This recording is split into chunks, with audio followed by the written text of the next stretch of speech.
kegundahan para perempuan ya. Maka begini, hukum berhias pada asalnya adalah mubah, diperbolehkan. Bagi muslimah mempercantik diri boleh, halal, tidak haram. Dengan catatan ada syarat-syarat yang harus dipenuhi. Karena cantik itu kata Ibnu Ashur ada dua. Ada yang disebut dengan zina khilqiyah, given, bawaan lahir. Kenapa dia disebut cantik? Udah dari orok dia cakep. Ada nggak? Pernah nggak ngelihat begitu? Ada satu atau video foto anak bayi, baik perempuan, laki-laki, ganteng, cantik dari kecil. Kita bilang, wah ini mah udah good looking dari orok nih. Dari kecil udah cakep. Itu namanya given, zina khilqiyah, kecantikan yang berasal dari bawaan, pemberian Tuhan. Jadi sebenarnya kita itu udah cantik dari pemberian Allah. Laqad khalaqnal insana fi ahsani taqwim. Jadi kalau ada yang insecure, ada yang merasa selalu kurang dibanding yang lain, kalau buka medsos, kalau buka Instagram, kalau buka digital handphone, dia membandingkan dengan apa yang orang lain miliki, baik itu tubuhnya, wajahnya, rambutnya, pakaian dan lain sebagainya. Artinya kita belum berdamai dengan pemberian yang Allah kasih. Jadi mau sampai kapanpun manusia itu gak pernah puas. Punya mobil satu, pengen dua. Punya lipstick satu, pengen dua. Betul ya? Tadi, oh ini warnanya orange, yang ini nude. Yang ini apa? Merah bata katanya. Itu baru lipstick, belum warna jilbab. Dari hijau aja udah beda-beda. Ada hijau sage, hijau lumut, hijau tua, menyesuaikan dengan bajunya gitu ya. Nah ini kan salah satu tantangan kita para muslimah di masa kini. Berhias boleh, tapi jangan sampai menyiksa dan menzolimi diri sendiri, menghalalkan segala cara, mengada-adakan yang sebenarnya nggak ada. Kita punya gaji, kita punya rezeki, prioritasnya yang lain. Apa? Nabung buat masa depan, pendidikan anak, buat berkeluarga, investasi akhirat dan lain sebagainya. Tapi habis uang kita para muslimah Gen Z zaman sekarang hanya untuk kata cantik. Apalagi kalau udah denger review dan rekomendasi dari para influencer. Hai guys, katanya, gue pengen rekomendasi ini, lipstick yang bagus dan tahan lama buat kalian semua. Wah, udah kemakan iklan, akhirnya habis. Prioritas kita berpindah. Maka hukumnya mubah, diperbolehkan dengan catatan satu, tidak menzolimi diri, tidak menghalalkan segala cara. Yang kedua, teman-teman sekalian, tadi zina khilqiyah, kecantikan dari lahir, bawaan. Setiap kita cantik dengan apa yang Allah berikan. Jadi kalau kita ngaca nih, teteh-teteh semua cara berdamai dengan diri sendiri itu satu, banyak bilang alhamdulillah, walillahilham. Kalau ngaca baca doa, Allahumma kama hasanta khalqi fahassin khuluqi, ya Allah, alhamdulillah, sebagaimana engkau menciptakan aku dengan bentuk yang terbaik, maka perbagus juga akhlakku, ya Allah. Orang kalau akhlaknya udah baik, hatinya udah bersyukur, skill bersyukurnya sudah di atas. Ini kan bahasa anak Gen Z, insecure. Kok dia kulitnya glowing banget ya? Kok dia cakep bener ya? Insecure. Kenapa kita insecure? Syukurnya kurang. Belum damai sama given yang Allah berikan. Coba kalau kita baca, emang bener sih, insya Allah, dengan apa yang Allah berikan. Yang kedua, ada zina muktasibah. Kalau zina khilqiyah, kecantikan dari bawaan lahir, kecantikan yang sudah Allah berikan, begitu bentuk kita pas lahir, sampai gede begitu. Tapi zina muktasibah adalah kecantikan yang didapat dari usaha. Ada penambahan dalam diri. Kenapa orang cantik? Make upnya bagus, cushionnya bagus, ya, waterproof dan lain sebagainya. Bahkan semut aja sampai kepleset di mukanya. Wah, bagus tuh skincare-nya, make up-nya, itu penambahan. Kenapa dia cantik? Pakaiannya bagus. Kenapa dia cantik? Treatmentnya mahal. Itu namanya zina muktasibah, kata Ibnu Ashur. Ada penambahan yang diusahakan oleh seorang perempuan ataupun laki-laki sehingga dia ingin terlihat cantik ataupun lebih baik. Ya, jadi dalam satu qaul itu dikatakan al-jamalu laisal jamal bi athwabi tuzayyinuna. Jadi cantik itu bukan karena sesuatu yang kita pakai, skincare, make up, jilbab, pakaian atau perhiasan. Innal jamal jamalul ilmi wal adab. Tapi kecantikan hakiki itu adalah inner beauty. Cantiknya muslimah karena ilmu dan adab yang dia miliki. Jadi muslimah yang cerdas di masa kini, anak-anak Gen Z nih, para muslimah milenial sekarang, mereka yang cantik adalah mereka yang kalau mau menggunakan apapun berpikir ulang, dicari dulu, udah zangnya internet, kandungannya apa, nggak cuma FOMO, fear of missing out, ikut-ikutan, apa yang lagi feel dia pakai, apa yang lagi zang ini dia ikutin, enggak. Tapi dilihat kandungannya halal atau tidak, produksinya bagaimana, efeknya seperti apa, cocok nggak digunakan oleh seorang muslimah itu. Jadi ketika muslimah itu banyak syaratnya. Sekedar pengen cantik itu bedanya muslimah dengan selain muslim. Nabi SAW pernah bersabda, apa kata Nabi? Al-bazadzatu mil iman. Bazadzah itu sebagian dari iman. Kita sering dengarnya itu iman. Kebersihan sebagian dari iman. Bazadzah ini apa maknanya? Karena ulamanya tuh tawadu. Muslimah, maka saya tidak ingin berdandan sama sekali. Pakai wangian enggak, deodoran mandi pakai sabun juga enggak. Ya, begitu cool ketemu sama kawan-kawannya, masya Allah, luar biasa. Itu mengganggu penciuman orang lain. Gitu ditanya, kenapa kamu nggak wangian sama sekali? Kenapa kamu nggak berpakaian dengan baik? Karena saya seorang muslimah yang tidak iblis. Nah ini salah. Jadi bazazah itu maknanya dia boleh berhias tapi tidak berlebihan, tengah-tengah. Ya, jadi bazazah bagi muslimah bagaimana dia tengah-tengah dalam berhias, tidak berlebihan dan tidak meninggalkan berhias sekali. Mesti ada untuk rapi-rapi setiap. Dan kedua, kata para ulama, bazazah itu tidak sembarangan waktu muslim atau muslimah itu boleh berhias. Artinya nggak setiap hari kita dibolehkan berhias. Ada momentum-momentum tertentu di mana berhias itu diperbolehkan dan berhias itu dilarang. Baik, kita masuk kapan berhias itu diperbolehkan bagi seorang muslimah. Pertama, inda kulli masjid. Khudhu zinakum inda kulli masjid. Wahai para muslimah, para muslim sekalian, kalian boleh untuk dress well. Kalian boleh berpenampilan dengan sangat rapi, cantik, pakai pakaian terbaik, pakai wangian terbaik. Kapan? Khudhu zinakum inda kulli masjid. Mohon maaf saya sampaikan ini. Banyak para muslimah yang kalau pengen ketemu sama sesama makhluk, ketemu sama manusia, suami, dia memakai pakaian yang begitu cantik. Dia belanja online dulu yang terbaru, jilbab, pakaian dan lain sebagainya. Tapi dia lupa ketika hendak sholat. Maka banyak perempuan yang pakaiannya bagus tapi mukenanya tidak cocok dipakai untuk ibadah, ataupun tidak pantas dipakai ibadah. Ada yang mukenanya diganti sebulan sekali, baunya bukan main itu, masya Allah. Ada yang sudah tidak layak pakai, kotor, najis, masih dia pakai buat sholat. Maka pakai pakaian terbaik ketika hendak masuk masjid atau ketika berhadapan dengan Tuhanmu. Ketika berhadapan dengan Tuhanmu Allah. Saya mau tanya, lebih urgent atau ketemu sama Tuhan? Ketemu sama Allah manusia? Karena kita lebih bertemu sama manusia. Kalau mau sholat pakai wangian enggak? Pakai enggak? Kalau berangkat aja ketemu manusia, ketemu dan lain sebagainya, pakai wangian. Oh masya Allah, hair mistnya beda, body mistnya beda, sampai bawah semua beda, masya Allah.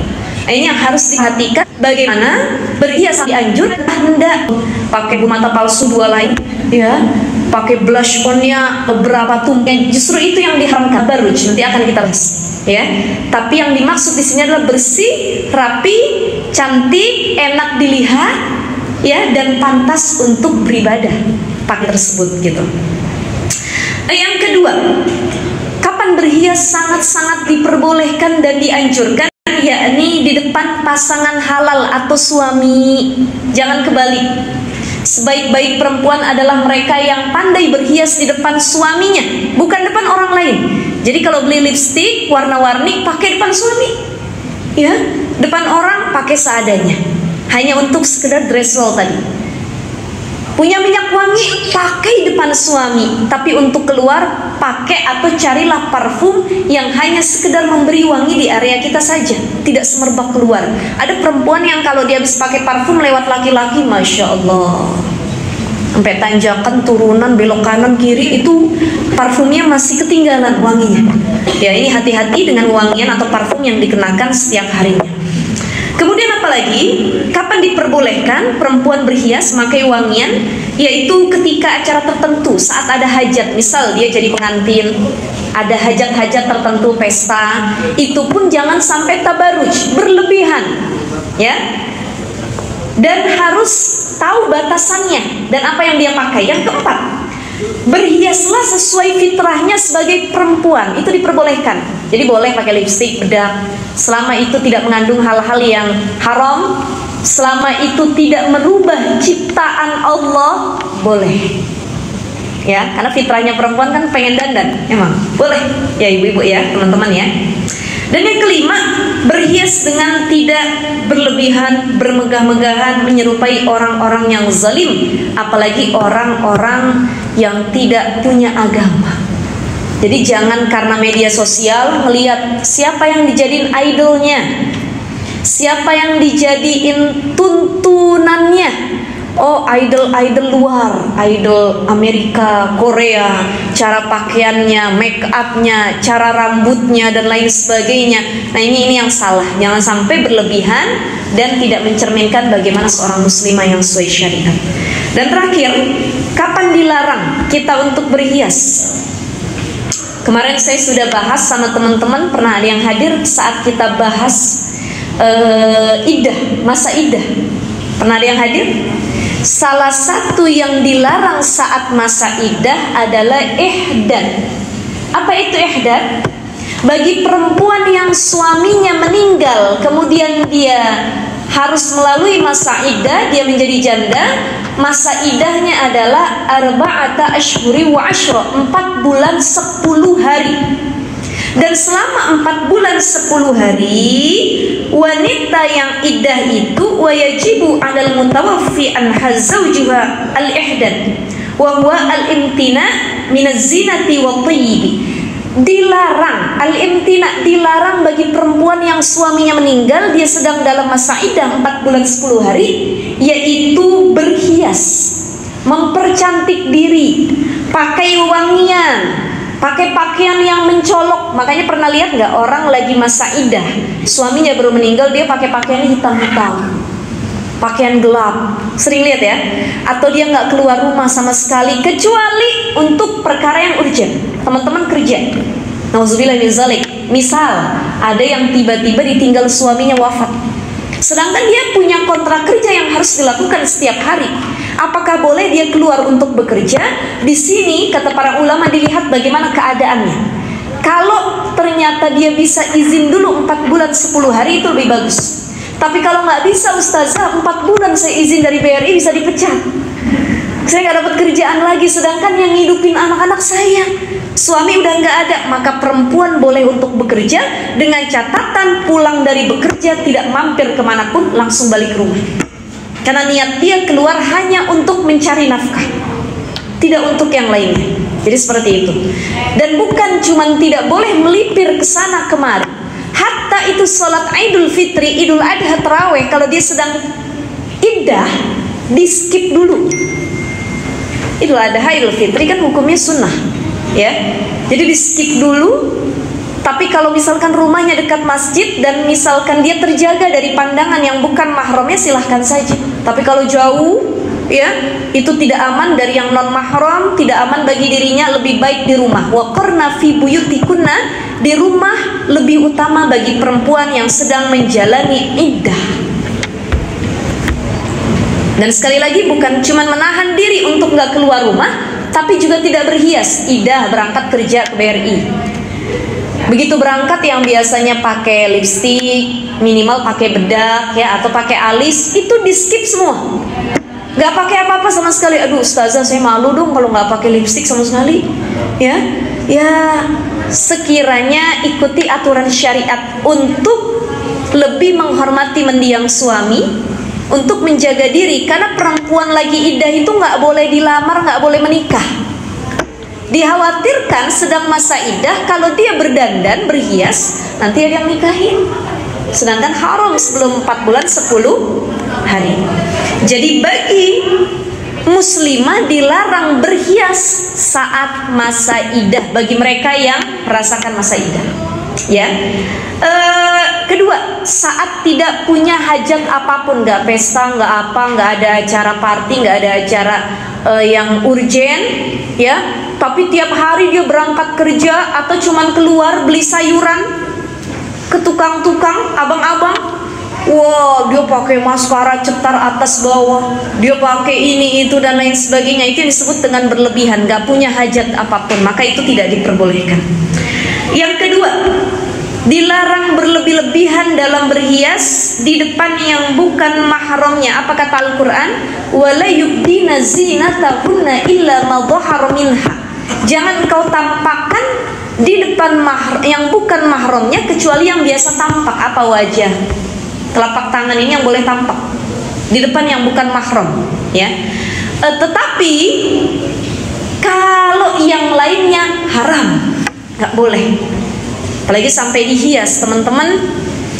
Pakai kalung, perhiasan tuh hiasan bukan? Hiasan kan ya, untuk mempercantik diri ya.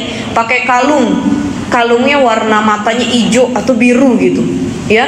Pokoknya kalau dia pakai kalung, orang juga harus ngeliat kalung yang dia punya.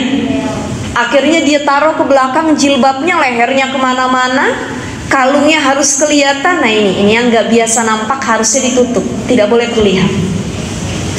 Yang ketiga, dilarang berhias hingga menyerupai laki-laki ataupun laki-laki yang menyerupai perempuan. Haram, dilarang. Sekarang saya lihat di zaman sekarang, media sosial khususnya, banyak yang menormalisasi laki-laki menyerupai perempuan, perempuan menyerupai laki-laki.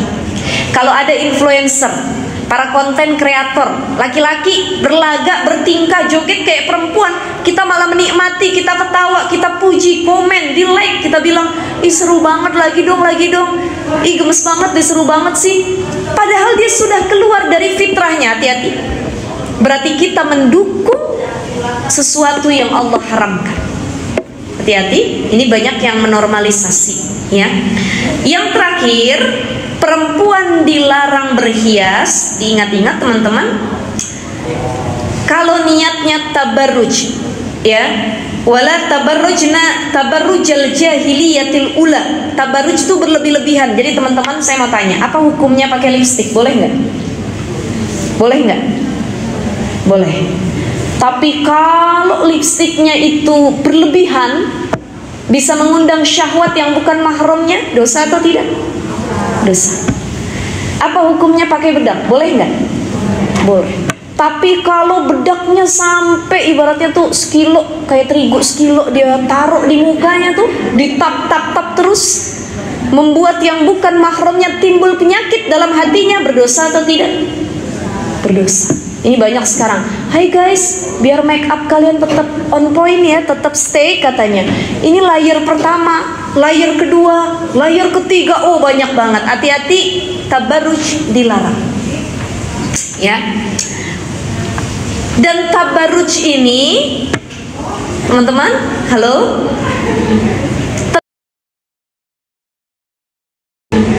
termasuk merubah ciptaan Allah. Perkara yang sifatnya ini, selama hiasan itu sifatnya sementara, hukumnya boleh. Tapi kalau hiasan itu permanen dan merubah ciptaan Allah, maka hukumnya haram, berdosa. Fala yughayyirunna khalqallah.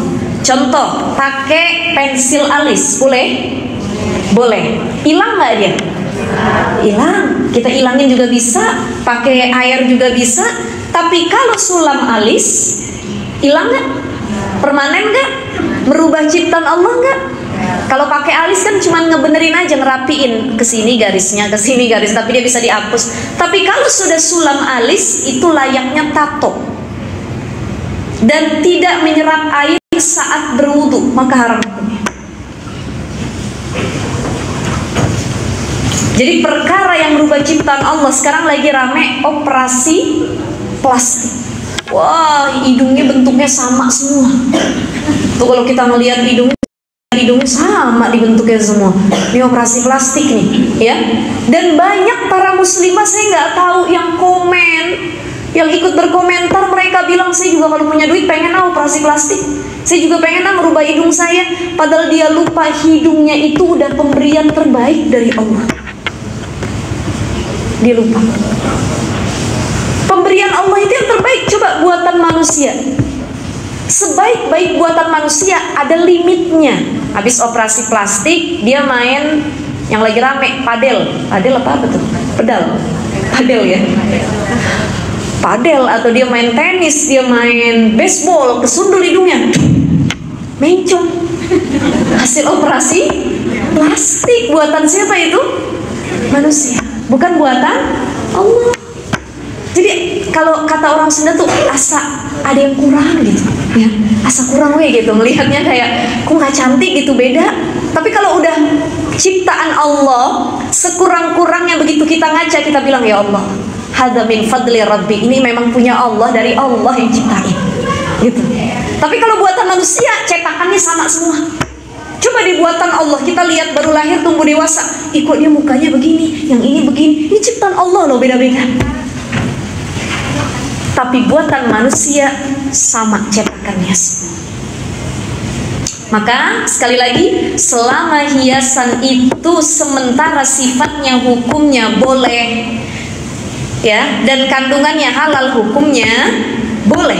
Tapi kalau hiasan itu bersifat permanen serta merubah ciptaan Allah, maka hukumnya haram, berdosa bagi yang melakukannya. Jadi mudah-mudahan kita lebih bisa mengkantar diri kita, lebih bisa selektif, memilah-milih mana yang bagus untuk digunakan, skincare mana yang kandungannya halal, bukan sekedar FOMO ya, make up mana yang cocok digunakan untuk daily sehari-hari, mana yang bisa digunakan untuk sedang event ataupun acara, ya, pakaian apa yang cocok digunakan untuk keseharian, bagaimana penampilan yang tidak memberikan efek penyakit di hati para laki-laki yang memandangnya, kita yang paling paham dan tahu betul dengan keadaan diri kita. Mudah-mudahan insya Allah kita jadi muslimah yang senantiasa bisa tampil rapi, cantik, indah dipandang, dan sekaligus bukan cantik secara zahirnya saja, tapi juga secara batin. Karena cantik secara lahir hanya menawan mata, tapi cantik secara batin menawan hati yang melihatnya. Insya Allah inner beauty kita juga bisa kita dapatkan. Di samping menghias wajah dan tubuh kita, jangan lupa untuk menghias hati kita, ya, agar terus diberikan ketenangan dan mendapat ridha Allah Subhanahu wa taala. Jadi perempuan-perempuan yang sudah berdamai dengan dirinya adalah mereka yang nggak membandingkan dirinya lagi sama orang lain. Biarin aja dia cantik, saya juga cantik kok menurut saya, gitu ya. Udah damai itu, nggak ada lagi kata insecure. Itu PR utama yang harus kita perbaiki, ya. Baik teman-teman sekalian, sedikit lagi sebelum jam 1, mungkin ada yang mau bertanya, silahkan.